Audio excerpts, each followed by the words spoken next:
Hoy vamos a ver, hermanos, dos temas. Uno que es simplemente, como les digo, para que tengamos material para cuando leamos la Biblia, sepamos que la Biblia no tiene contradicciones, porque por ahí la palabra nos encontramos con que dice que una persona es hijo de alguien y en otra parte dice que es hijo de otro. Entonces, los que están en contra de la Biblia dicen, ves que la Biblia tiene errores, y es muchas veces porque conocen leyes hebreas. Y bueno, y ahí vamos a ver esto que es la ley del levirato. Esto es bastante técnico, pero la segunda parte, cuando hablemos de hermanos que no tienen nada que ver con el levirato, creo que ahí les va a aportar un poquito más. Pero igual esto es necesario que lo sepamos, como la otra vez cuando vimos lo que era corbán. Digamos, es una palabra, pero nosotros tenemos que saber qué es corbán. Cada palabra que está en la Biblia nosotros tenemos que saber qué es, porque si no leemos y no entendemos a qué se refiere. Bien, arranco, hermanos. Dice Deuteronomio 25, del 5 al 10, dice, si dos hermanos habitan juntos y uno de ellos muere sin tener hijos, la mujer del muerto no se casará fuera de la familia con un hombre extraño. Su cuñado se llegará a ella y restableciendo con ella el parentesco, la tomará como su mujer. El primogénito, fíjense que marca la palabra primogénito, el primogénito, solamente el primogénito que ella dé a luz, llevará el nombre de su hermano muerto, para que el nombre del muerto, no sea borrado de Israel. Y si el hombre no quisiere tomar a su cuñada, irá entonces su cuñada a la puerta a los ancianos, esto es, acuérdense que en las puertas de la ciudad se juntaban los ancianos, los jueces, dice, y irá entonces su cuñada a la puerta a los ancianos y dirá, mi cuñado no quiere suscitar nombre en Israel a su hermano, no quiere emparentar conmigo. Entonces, los ancianos de aquella ciudad lo harán venir y hablarán con él.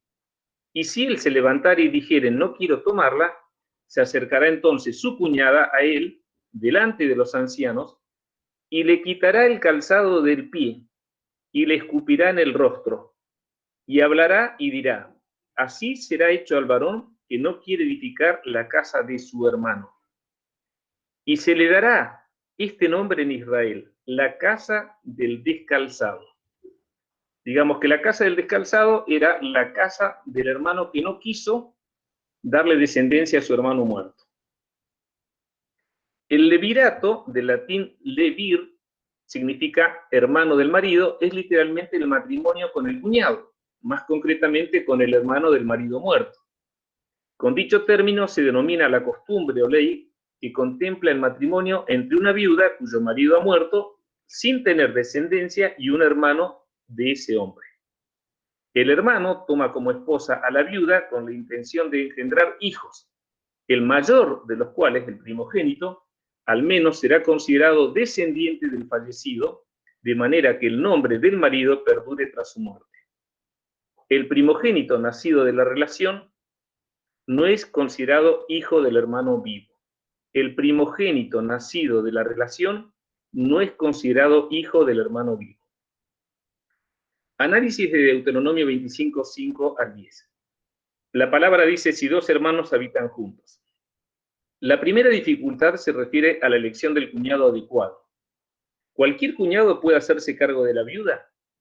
Se señala como única condición el que vivan juntos.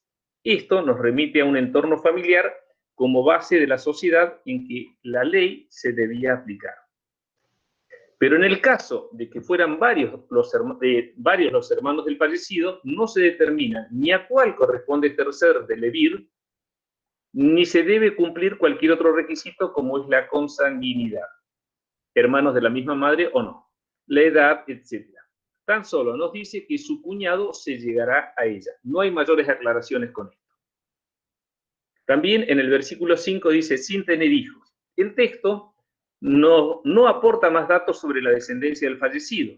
No se puede asegurar que se contemplen solo los hijos varones o si también se refiere a las hijas. Este texto se ha interpretado como descendencia en general. Tampoco se puede determinar si se tiene en cuenta o no los hijos que hubiesen fallecido antes que el padre. También en el versículo 5 dice, se llegará a ella. Sobre el momento en que se deben unir los cuñados no se menciona dato alguno. Lo importante en este caso es que la mujer no se case con un hombre ajeno a la familia. Existen tres formas de adquirir esposa: por dinero, por contrato o por cópula, es decir, manteniendo relaciones. El versículo describe claramente el proceso que debe seguir el cuñado para tomar a la viuda. Su cuñado se llegará a ella. Otro punto más, dice el primogénito en el versículo 6. En cuanto a la paternidad del difunto, se especifica claramente que ocurre solo en el primogénito. Digamos que el hermano vivo se llega a la viuda y solamente el primogénito de esa relación va a ser hijo del hermano muerto. Se entiende que si la pareja de cuñados tuviera más hijos, serán considerados ya como descendientes del levir, no del muerto. Basta con uno para perpetuar el nombre del hermano muerto y hacerse cargo de su heredad. Porque ese era otro tema, que el primogénito se hacía cargo de la heredad del muerto. Además, el matrimonio sigue teniendo validez después de cumplir la finalidad del levirato. Otro punto más en el versículo 6, para que su nombre no sea borrado de Israel. Mediante este versículo se conoce que el propósito principal del levirato hebreo es el de dar descendencia al hombre fallecido.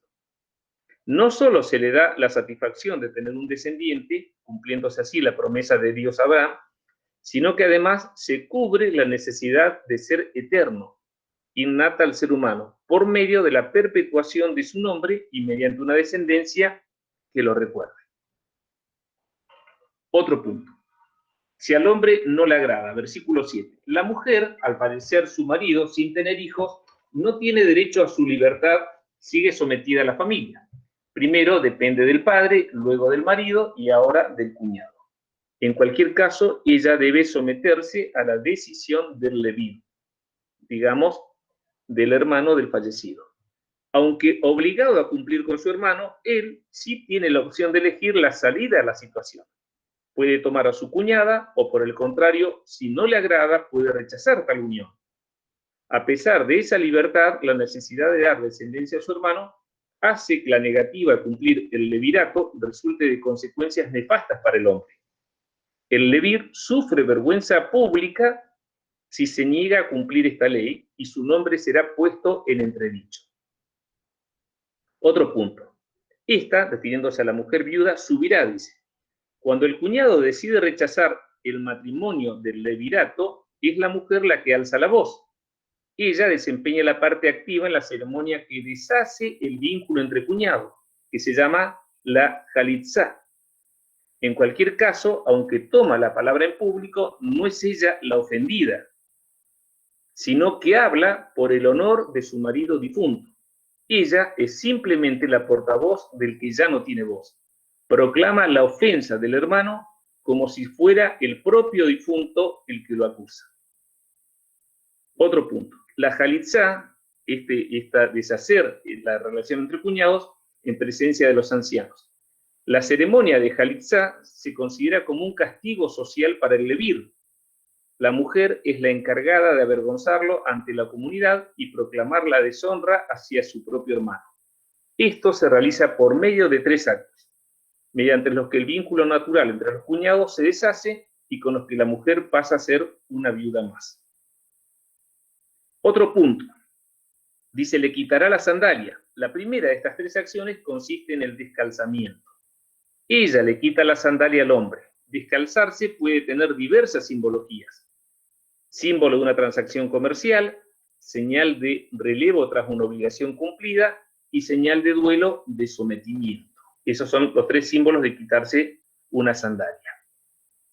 Le escupirá la cara. A continuación, la mujer escupe a la cara del cuñado. Este hecho, desagradable en sí mismo, es una de las mayores ofensas posibles, lo que manifiesta de manera especialmente clara el matiz negativo del ritual. Dice también en el versículo 9, tomando la palabra dirá. Para concluir, la mujer declara públicamente que el cuñado rehúsa honrar el nombre de su hermano y pone su honor en entredicho. Desde ese momento se le conocerá como el descalzado. para que la afrenta no quede en el olvido y el difunto tenga una compensación moral por la pérdida de su descendencia. Pero no solo queda señalado él, sino toda la familia del levir, es la familia del descalzado. El vínculo entre la cuñada y el levir surge automáticamente tras la muerte del marido sin hijos. Pero, ¿la mujer es considerada esposa del cuñado o sigue siéndolo del marido fallecido? No se sabe. Lo seguro es que el primogénito, nacido en tal matrimonio, es hijo del difunto. Su padre carnal es legalmente su tío. Miren esto, su padre carnal es legalmente su tío. Vamos a ver casos. Tamar, en Génesis 38. Génesis 38, versículos del 6 al 10, dice: Después Judá tomó mujer para su primogénito la cual se llamaba Tamar. Y el primogénito de Judá, fue malo ante los ojos de Jehová, y le quitó Jehová la vida. Entonces Judá dijo a Onán: Llégate a la mujer de tu hermano y despósate con ella, y levanta descendencia a tu hermano. Y sabiendo Onán que la descendencia no había de ser suya, sucedía que cuando se llegaba a la mujer de su hermano, a la cuñada, vertía en tierra. Un minutito ahí que está entrando Jorge. Vertía en tierra. Por no dar descendencia a su hermano. Es decir, Onán era el levir, que tenía el hermano fallecido. Ahora, no quería tener descendencia, pero sí tenía relaciones con la mujer de su cuñado. Entonces tenía relaciones, pero dice la palabra que vertía en tierra. Y dice, por no dar descendencia a su hermano. Y desagradó en ojos de Jehová lo que hacía, y a él, a Onán, también le quitó la vida. El primogénito del patriarca Judá, muere sin tener hijos, por lo que Judá entrega a su nuera Tamar a su segundo hijo, a Onán. Este sabe que el hijo que engendrará no se considerará hijo suyo, sino de su hermano, por lo que eyacula fuera de Tamar, evitando así el embarazo. Dios los castiga con una muerte prematura. Ante el temor de que su tercer hijo, Sela, también muera, Judá devuelve a Tamar a la casa de su padre con la promesa de entregarla a Sela, que es aún menor cuando crezca. Pero Sela, crece y Judá no la reclama, por lo que ella decide actuar. Se disfraza simulando ser una prostituta y mantiene relaciones con su suegro, sin que él la reconozca. Finalmente ella se queda embarazada y cuando pretenden castigarla por su pecado, ella anuncia, dando como prueba el sello del cordón y el bastón que Judá había dado a cambio de los servicios sexuales. El hijo es de Judá. Él reconoce su propia culpa y la corrección de ella. Nacen los gemelos Pérez y Seraj. Y Judá no vuelve a tener relación con su nuera. Cabe plantearse que si en efecto Judá lo que temía era que su hijo menor muriera, lo mismo que sus hermanos, y no tenía intención de dárselos como esposo a Tamar, podría haber recurrido a la jalitzá, es decir, a deshacer este matrimonio entre cuñados. El propio Onán pudo haberlo hecho, aunque se evidencia que quería disfrutar de Tamar. Fíjense, el propio Onán lo pudo haber hecho, la jalitzá, haber deshecho el matrimonio, aunque se evidencia que quería disfrutar de Tamar, de la mujer de su hermano, y creía engañar a todos evitando el embarazo. En todo caso, es significativa la omisión del ritual del descalzamiento. Antes de leer lo que sucedió con Ruth la Moabita, simplemente quiero decir, hermanos, que tenemos que ver un tema. Normalmente cuando se habla de Onán, se lo asocia con la masturbación. Pero vemos que no era un tema un problema de masturbación de Onán, sino que simplemente se llegaba a la mujer de su hermano, tenía relaciones con ella y derramaba en tierra, porque no la quería embarazar. Por lo tanto, eso de que se habla de Onán como los onanistas o las personas que se masturban no tiene ninguna relación con lo que la Biblia explica. Lo digo para que quede claro. Bien, ahí seguimos. Ahora sí, Ruth, la moabita. Capítulos del 1 al 4. Noemí es la viuda de Elimelec y madre de 2 hijos, Mahlón y Kelión, que mueren sin tener descendencia. Noemí trata entonces de convencer a sus nueras, Orfa y Ruth, que no son judías, para que vuelvan junto a su familia. Pero Ruth, una de ellas, se queda junto a Noemí, a la suegra. La suegra pone en marcha un plan para conseguir esposo para su nuera. Boaz, pariente de Elimelec, es propietario de un campo al que Ruth va a recoger lo que les quedaba atrás a los segadores. Noemí procura que su nuera tenga una posición segura y le incita para que se vaya junto a Boaz, el cual entiende que la joven merece ser rescatada. Este busca un Goel, un familiar más cercano que la rescate, para que rescate las tierras de Elimelec y se case con Ruth. Este pariente no quiere tomar a Ruth, por lo que se quita la sandalia y se le entrega a Boaz, quien se hace cargo de ella. De esta manera nace Obed, abuelo del rey David, y es Noemí, la abuela, la que lo cría. Otro caso más. Bueno, ahí tenemos otro caso de levirato, ¿no? Donde Boaz se llega a Ruth y entonces el hijo que tiene puede heredar los bienes que habían quedado de su padre. Zorobabel. Acuérdense que Zorobabel fue un judío que nació estando en Babilonia, en la cautividad de Babilonia durante los 70 años. Y la pregunta que dice, que está ahí, dice, Zorobabel, ¿era hijo de Salatiel o de Pedaías? En Ageos 1:1 dice así, en el año segundo del rey Darío, en el mes sexto, en el primer día del mes, vino palabra de Jehová por medio del profeta Ageo a Zorobabel, hijo de Salatiel.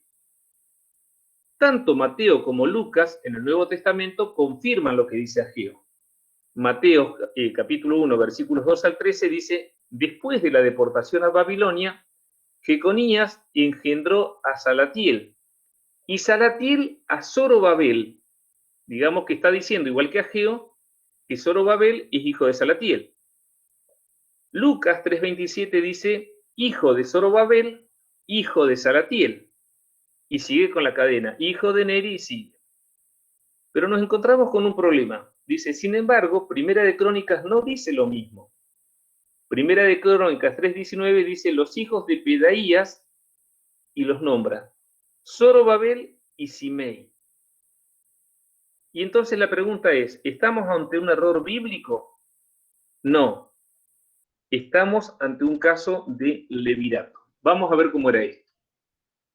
David tuvo a Salomón, Salomón tuvo a Joacim, Joacim tuvo a Jeconías.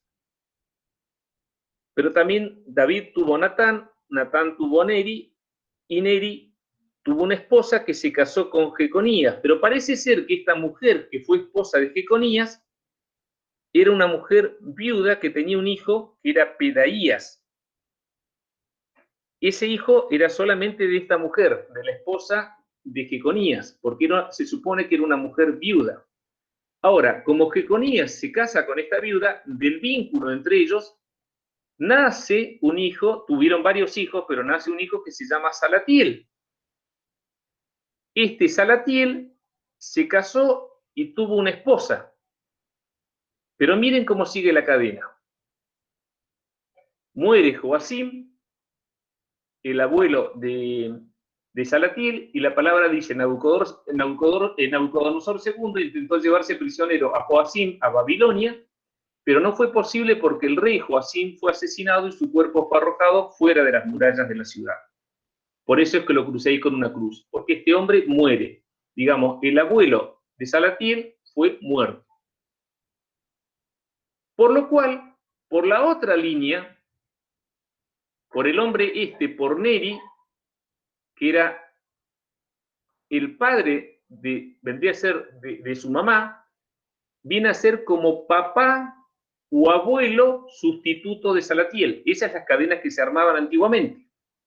Por eso muchas veces lo nombra a Neri también como padre de Salatiel. En realidad, el padre de Salatiel es Jeconías, pero Neri actúa como papá en reemplazo del abuelo muerto.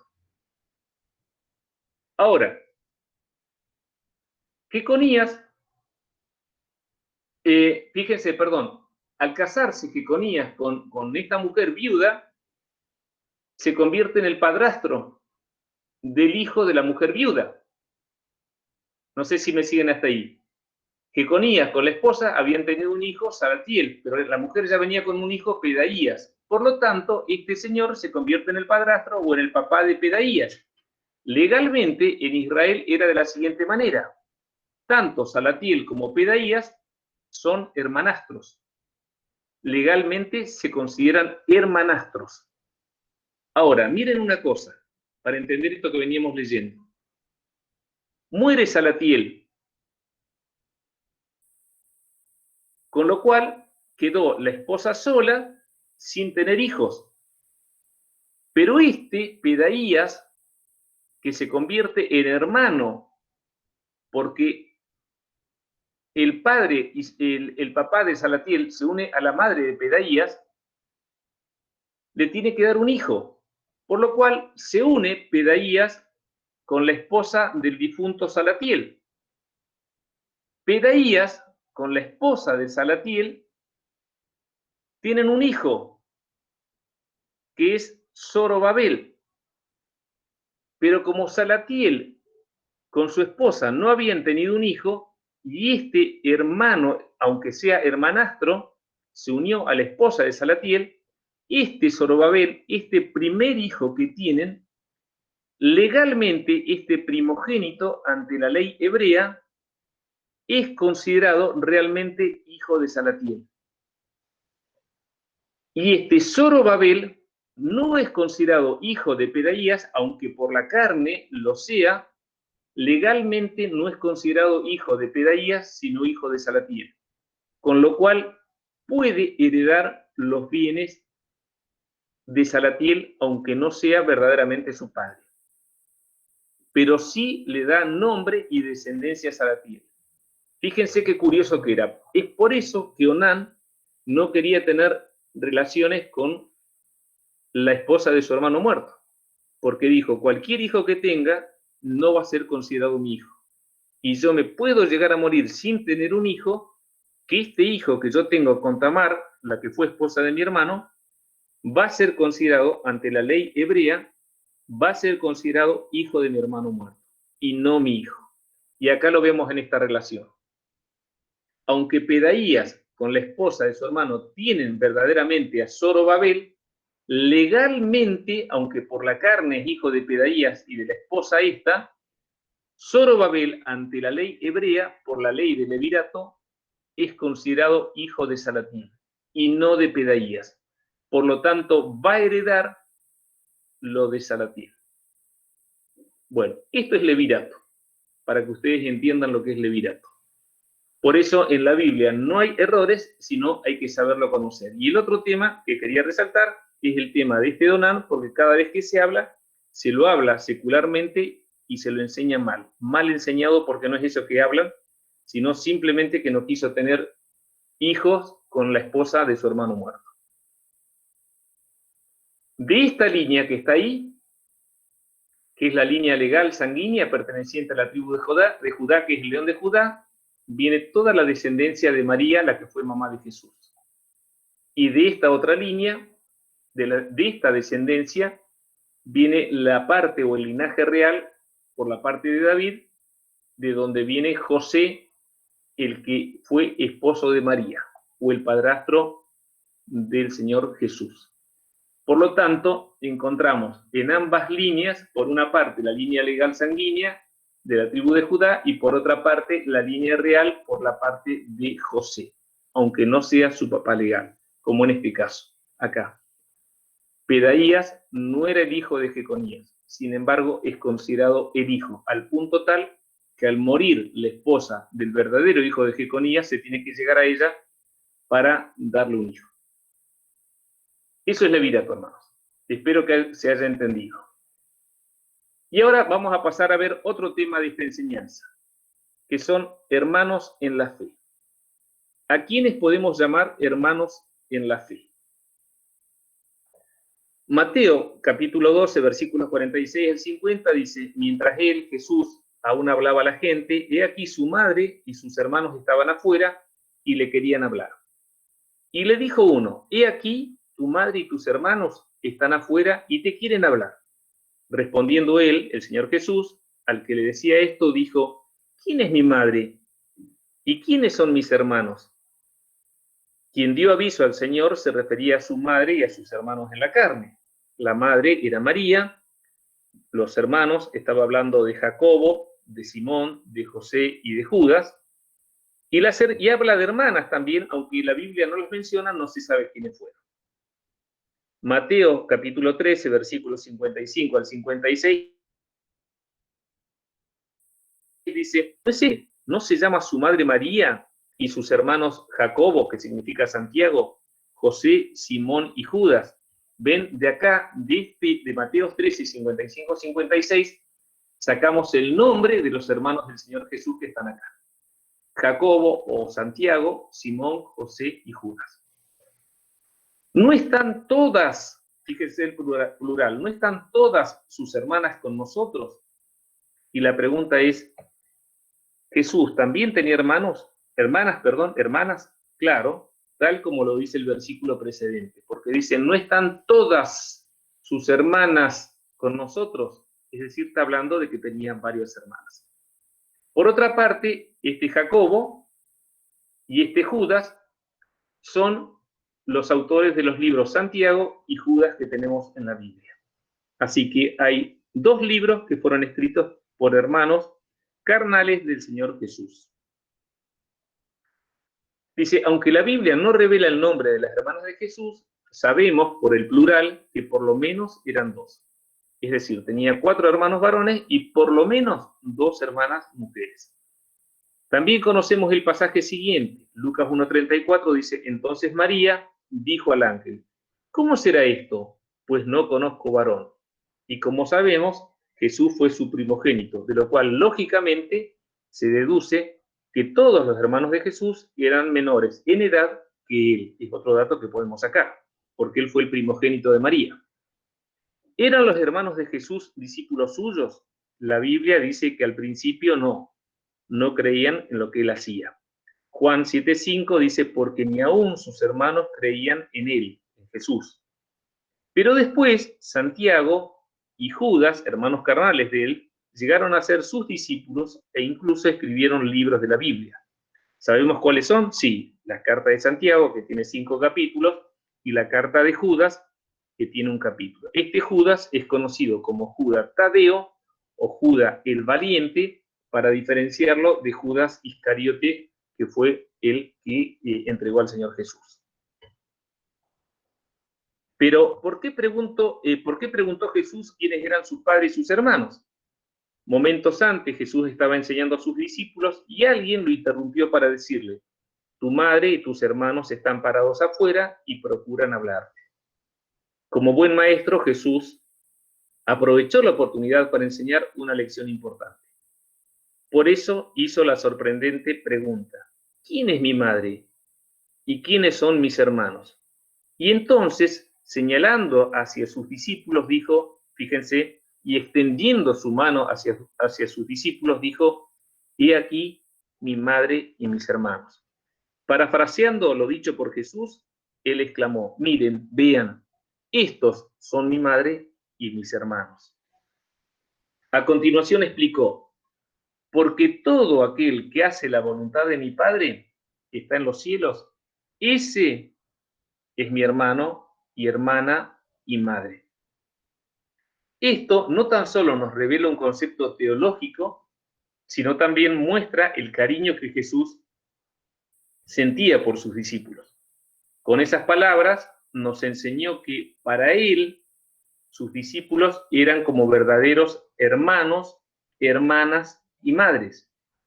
No en la carne, aunque sí su familia espiritual. En aquel entonces, los hermanos carnales de Jesús no pensaban que él fuera el Hijo de Dios y ponían en entredicho las palabras del ángel Gabriel dadas a María, que encontramos en Lucas capítulo 1, versículos 30 al 33. Dice así: entonces el ángel le dijo a María: no temas, porque has hallado gracia delante de Dios.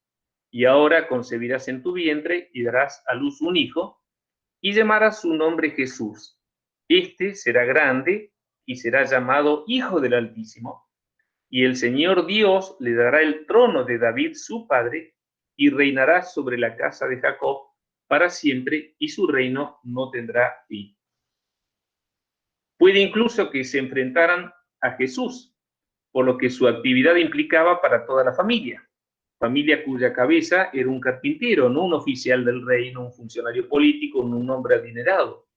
Era una familia común. En el relato bíblico de Esaú y Jacob, leemos que Esaú se enojó tanto con su hermano que dijo: voy a matar a Jacob, mi hermano. Y quizá, si su madre Rebeca no hubiera intervenido mandando a Jacob lejos, tal vez Esaú le hubiera dado muerte. Esto está en Génesis 27, del 41 al 46. Sin embargo, muchos años después, Esaú cambió de actitud y abrazó y besó a su hermano, en Génesis 33:4. Con el tiempo, Jacob tuvo 12 hijos, pero los mayores no amaban a su hermano menor José. Tenían celos de él porque era el preferido de su padre. De modo que lo vendieron a unos mercaderes de esclavos que iban camino a Egipto, y luego le dijeron a su padre que una fiera lo había matado. Triste, muy triste, horrible. Años después, los hermanos de José se arrepintieron de lo que habían hecho y él los perdonó. Por eso en Génesis 50, 20, 21 encontramos algo muy bonito que dice José, dice: vosotros pensasteis mal contra mí, mas Dios lo encaminó a bien, para hacer lo que vemos hoy, para mantener en vida a mucho pueblo. Ahora pues, no tengáis miedo, yo os sustentaré a vosotros y a vuestros hijos. Y así los consoló y les habló al corazón. Este es un pasaje, hermoso, hermano, porque nos habla de que lo que nos ocurre en la vida está, para los que creemos en Dios, está dentro de los propósitos de Dios. Aún aquello que nosotros podemos considerar malo o muy malo. No hay nada que escape a la voluntad de Dios. José fue vendido con 17 años. Sin embargo, por sus hermanos, ¿no? Que lo envidiaban. Sin embargo, fíjense lo que dice él. Vosotros pensasteis mal contra mí, mas Dios lo encaminó a bien para hacer lo que vemos hoy, para mantener en vida a mucho pueblo. Dios puede convertir lo malo en bueno, y de hecho lo hace para sus hijos. Otro punto. Cuando Jesús estuvo en problemas, sus apóstoles huyeron. Fue abandonado por casi todos, y Pedro hasta negó que lo conociera. Pero al igual que José, Jesús los perdonó a todos. En Juan 21, 18 y 19 dice: de cierto te digo, Pedro, cuando eres más joven te ceñías e ibas a donde querías, mas cuando ya seas viejo, extenderás tus manos y te ceñirá otro, y te llevará a donde no quieras. Esto dijo, dando a entender con qué muerte había de glorificar a Dios. Y dicho esto, añadió: sígueme. No importa muchas veces los errores que podamos cometer, de hecho los cometemos, tristemente los cometemos, pero el Señor siempre nos perdona y dice: ya está, sígueme. Hay que reponerse y seguir al Señor. Y finalmente tenemos el caso de Caín y Abel. Ellos no tenían la menor duda que eran hermanos de sangre, pero como sabemos, en lo espiritual, en el ámbito de las congregaciones, es habitual llamarnos hermanos, aunque no es sencillo una identificación tan clara como sucede en lo natural. El punto aquí es que si a alguien llamamos hermano, lo cual no es un tema menor, no nos suceda como a Caín, que cometió tan terrible acto por celos gestados en la envidia. Génesis 4, del 4 al 5, dice: y miró Jehová con agrado a Abel y a su ofrenda, pero no miró con agrado a Caín y a la ofrenda suya. Y se ensañó Caín en gran manera y decayó su semblante. Muchas muertes se producen en la iglesia simplemente por celos gestados en la envidia. Acostumbramos a usar las palabras con ligereza, livianamente. Así decimos: te amo, amigo, hermano, oro por vos, etc. Quizá nos convendría más prudencia, más tiempo, más cuidado, porque las escrituras son claras al respecto. Gálatas 6:10 dice: así que, según tengamos oportunidad, hagamos bien a todos, y mayormente a los de la familia de la fe, es decir, a quienes nosotros llamamos hermanos. Primera de Juan 4:8 y del 20 al 21 dice así: el que no ama no ha conocido a Dios, porque Dios es amor. En el 20 dice: si alguno dice yo amo a Dios y aborrece a su hermano, es mentiroso. Pues el que no ama a su hermano, a quien ha visto, ¿cómo puede amar a Dios a quien no ha visto? Y nosotros tenemos este mandamiento de él: el que ama a Dios, ame también a su hermano. La pregunta que nos deberíamos hacer es: ¿quién es mi hermano? ¿O cómo identifico a quién es hermano? Es el mismo Señor Jesús quien en su pregunta también nos da su respuesta.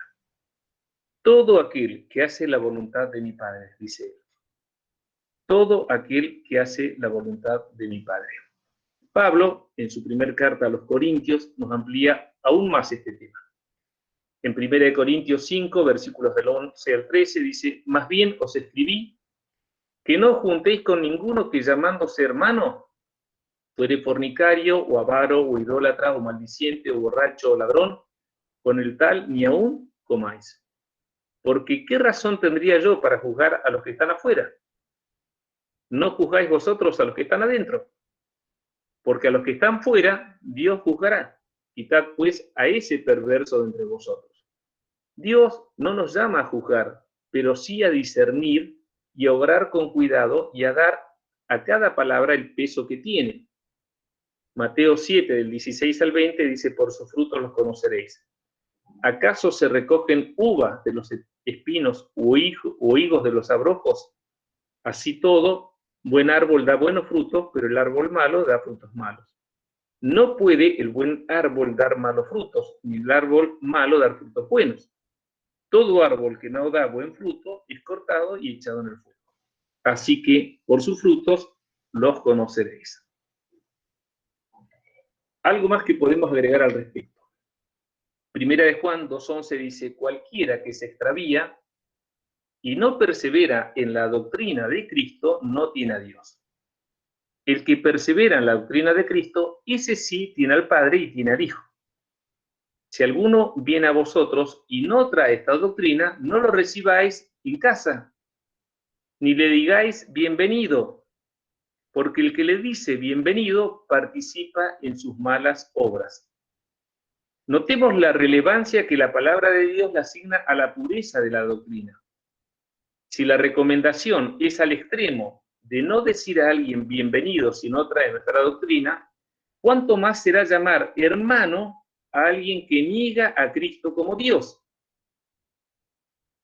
Primera de Juan, capítulo 2, versículos 22 al 23, dice: ¿quién es el mentiroso sino el que niega que Jesús es el Cristo? Porque decir el Cristo, estamos diciendo, es el Mesías, el ungido, el enviado, el esperado. Este es anticristo, el que niega al Padre y al Hijo. Todo aquel que niega al Hijo como Dios, tampoco tiene al Padre. El que confiesa al Hijo, tiene también al Padre. Fíjense una cosa, hermanos. Nosotros nos estamos llamando hermanos. Por eso acá hay un tema importante en el cuidado de esto, y por eso el tema con respecto a que la palabra en Mateo capítulo 28, versículos 19 y 20 dice: id y haced discípulos. No hacerles repetir la confesión de fe, porque la confesión de fe la hace cualquiera y después los llamamos hermanos. Y dice: todo aquel que hace la voluntad de mi Padre. Por eso el llamar hermanos es cuando vamos conociendo a lo largo del tiempo que realmente se trata de un hermano. Y por ejemplo, no podríamos llamar hermanos a un testigo de Jehová, porque un testigo de Jehová niega a Jesucristo como Dios. Algo más. Hacer discípulos para llamar hermanos. Hemos visto cuál es la condición para llamar a alguien hermano: el que hace la voluntad de mi Padre. Pero en esto debemos ser prudentes, porque en esto de ser estrictos con el uso de las palabras, no debemos caer en juzgar, y menos apresuradamente o por apariencias. Pero más allá del cuidado de llamar hermano, deberíamos centrarnos más en hacer hermanos. Y en este acto estaremos cumpliendo parte de la gran comisión, como es el de hacer discípulos. Para esto, aunque pueda haber muchos más, 3 pequeñas recomendaciones. Primero, id. Acuérdense que la Gran Comisión dice id y haced discípulos. Esta palabra es un verbo, id, y todo verbo denota acción. No podemos quedarnos con la manifestación de deseo. Debemos emprender acciones para hacer hermanos. Como alguna vez se dijo, siendo conscientes que el cumplimiento de llamar hermano a alguien que no conoce a Dios depende mucho de lo que nosotros hagamos por esa persona para que conozca a Dios. Segundo, testificar con palabras de Dios y no con nuestras vidas. Testificar con la palabra de Dios y con nuestra vida. La administración de la palabra es para dar vida, pero esa agua no debe estar contaminada para que realmente sea agua de vida. Estamos refiriéndonos concretamente a la responsabilidad en la enseñanza de la palabra. No se trata de un yo creo que tal vez, sino en dar lo que verdaderamente es palabra de Dios. Y por supuesto, acompañar la obra evangelística con un testimonio de vida que no opaque la belleza de la palabra. Tercero, no imponer cargas que nosotros mismos no podemos llevar. Todos los modelos de espiritualidad a lo largo de la vida de la Iglesia crearon mediaciones para poder aplicar el ideal teórico de la fe a la realidad diaria. Miren esto, hermano, esto lo quiero leer con cuidado. No imponer cargas que nosotros mismos no podamos llevar. Y lo vuelvo a repetir. Todos los modelos de espiritualidad a lo largo de la vida de la Iglesia crearon lo que se llaman mediaciones, para poder aplicar el ideal teórico de la fe a la realidad diaria. Entre tantas mediaciones o formas de ayudar a implementar aquello que se predicaba desde el púlpito, se encuentran, por ejemplo, el devocional evangélico o el rosario católico. Pero como sabemos, existen muchísimos más que son construcciones humanas. Lo que este punto está planteando es que desde el púlpito se predica algo conforme a la Biblia, puede ser muy ajustado a la Biblia, pero es lo que debe ser, es lo que nosotros anhelamos alcanzar. Pero por otra parte, finalizado el culto, al día siguiente nos enfrentamos con la realidad diaria, con lo que tenemos que enfrentar día a día. Y parecería que hay un abismo entre lo predicado y la vida que tenemos que desarrollar en lo diario. Bueno, ahí es que dice este punto, que se crean mediaciones como un puente para tratar de alcanzar en lo natural aquello que se predicó el domingo en el púlpito. Esas mediaciones que se crean son construcciones humanas, y cantidad tenemos de construcciones humanas, como por ejemplo el devocional, que es algo existente en la vida cristiana por años, pero sin embargo, si vamos a la Biblia no lo vamos a encontrar. Que es necesario orar, que es necesario dedicarle tiempo, que es necesario estudiar la palabra, es cierto, pero es del mismo modo que el rosario católico. Y así existen cantidad de mediaciones que nosotros hacemos para tratar de alcanzar en lo natural aquello que consideramos espiritual o agradable a Dios. Pero esos son tradiciones y cantidad de ritos y costumbres que vamos poniendo en la vida del creyente para tratar de establecer un puente entre lo predicado y lo vivido. Pero esas construcciones tenemos que saber que son construcciones humanas y son tradiciones de la Iglesia. Por eso, no imponer cargas que nosotros mismos no podemos llevar. Y tenemos que saberlo. En el caso del catolicismo es el rosario. Y en el caso nuestro, por ejemplo, una de ellas podría ser el devocional. O tantas otras que se hacen, ¿no? Como puede ser, por ejemplo, en la presentación de niños, cuando se hace un bebé, cuando se presenta un bebé, poner un padrino. Que decimos, bueno, no es padrino como la católica, es un testigo. Bueno, esa es una mediación. No existe, no es bíblico. Pero sin embargo se hace porque tratamos de amalgamar o de armonizar lo natural con lo bíblico. Y así estamos llenos de ritos que no son bíblicos. Eso es lo que dice. Vamos a ver acá un caso que hablábamos de esto, que más, digamos, hacer discípulos para llamar hermanos. Y vamos a ver un relato muy interesante de lo que son los moravos. Y después lo voy a compartir un videito más.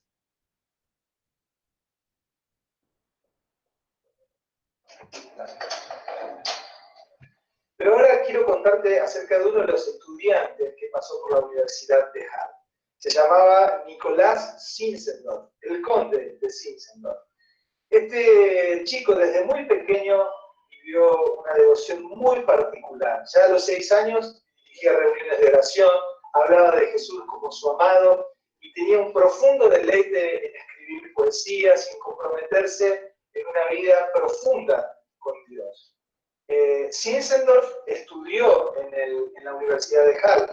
El padrino de su bautismo fue Spener y él fue criado por su abuela, que era una pietista de pura raza, y esto dejó una marca muy particular en la vida de Zinzendorf. Cuando Zinzendorf se casó y se fue a vivir a una de sus nuevas propiedades, se encontró en el camino, en el ingreso hacia su nueva casa, con un grupo de personas que eran totalmente desconocidas para él y que le pidieron refugio.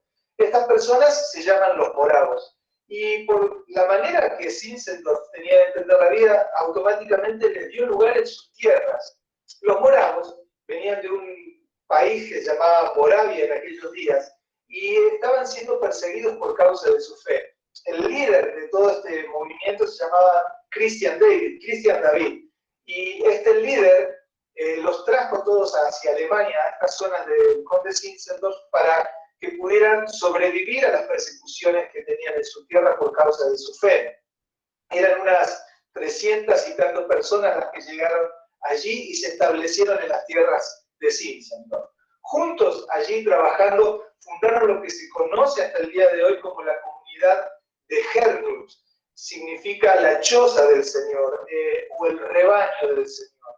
Y esta comunidad es realmente muy particular a lo largo de la historia, porque en este lugar donde era solo un bosque y no había absolutamente nada, los moravos y el conde Zinzendorf construyeron una de las comunidades más radicales, pero también más influyentes en la historia de la Iglesia. Y quiero contarte de qué se trató esto. Los moravos eran descendientes espirituales de Juan Hus. Juan Hus fue un pre-reformador. 100 años antes, a Martín Lutero, Juan Hus ya estaba hablando de muchos principios de la Reforma. Juan Hus murió en la hoguera, pero su legado espiritual continuó en estas personas. Es interesante cuando busques en Google acerca de Juan Hus que él murió cantando en la pila, él murió adorando. Y todo lo que él sembró en generaciones dio fruto, especialmente en los moravos. A lo largo de 300 años ellos habían huido por un montón de lugares, habían recorrido un montón de tierras buscando refugio y los perseguían, los encarcelaban, los golpeaban.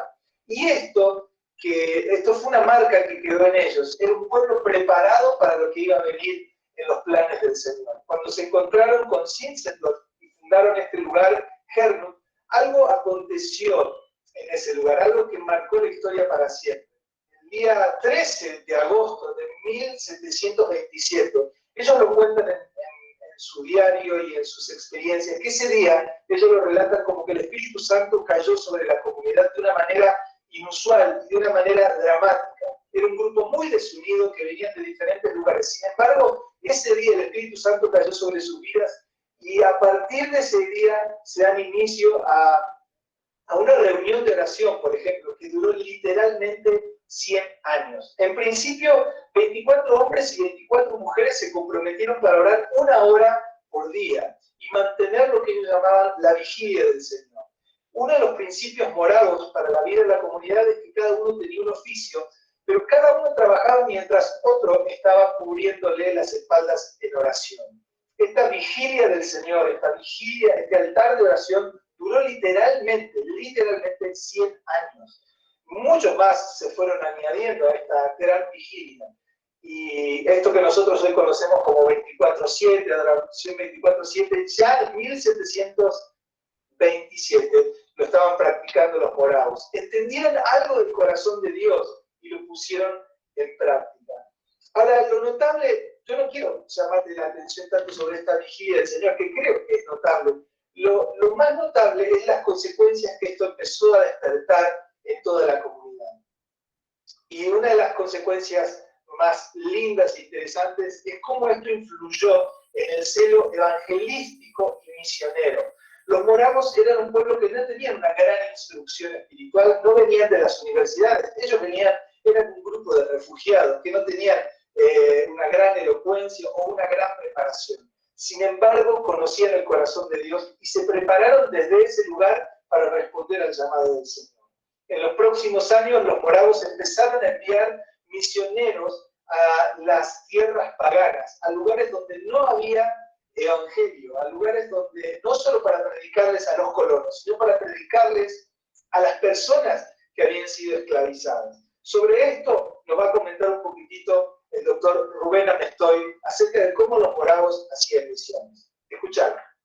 Las comunidades moravas, con 60 personas en cada congregación, llegaban a sostener un misionero, que sería un misionero transcultural, lo cual nos muestra el compromiso que tenían. Hoy nosotros necesitamos aproximadamente, según los expertos en misiones mundiales hoy, nos hablan de que 3.600, aproximadamente 3.600